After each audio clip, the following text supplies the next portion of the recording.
I woke up this morning and looked at my emails and I had deja vu all over again from about 10 years ago when somebody beat me up, man, in the press. And it really shows how, gosh, I mean, at least for me, the bad things that happen to you are your best times in life. I mean, they're not fun going through it, but in retrospect, man, you grow more, you learn more, you become a better person and everything. I mean, this was an agency up in, it was a government agency, but it was a political appointee there who was, you know, just hated every government program. So they did a study about how I was encouraging all these people ripping off people. I wasn't doing it, but I was encouraging people because my book, you know, and my commercials made people believe that programs were there that weren't there or something. It was nonsense. I actually even helped them get all the data. I worked with them for months so they could do this report, and then the report comes out and they say, I'm causing all this because I have successful commercials and people are believing it.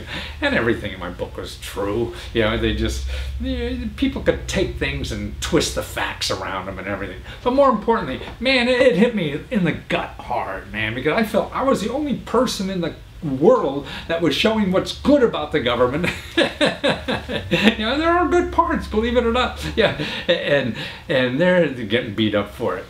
But then I started finding, and because of what they were doing is telling people, hey, there's no such thing as government programs. Well, that's stupid, you know.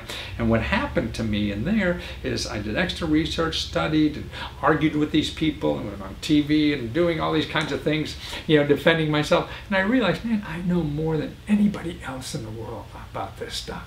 And actually by doing that, I started making more money than I ever had before, selling more books than ever before and everything.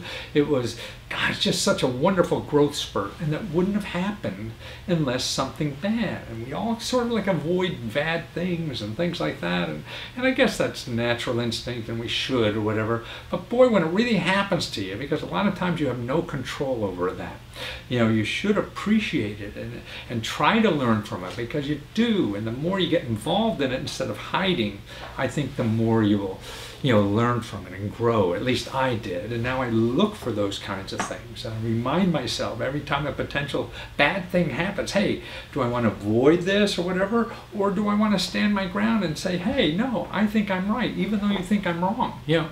And then that's a growth that happens, yeah. And actually, I'll give you a link here to I even went on a TV show they had at the time, was on lie detector. It was like a lie detector test. You telling a lie. And I was really nervous because, you know, this is sort of like a little bit junk science, and I didn't know if I'd pass a lie detector test. And they do it very suspensefully or whatever. And I got it in another YouTube.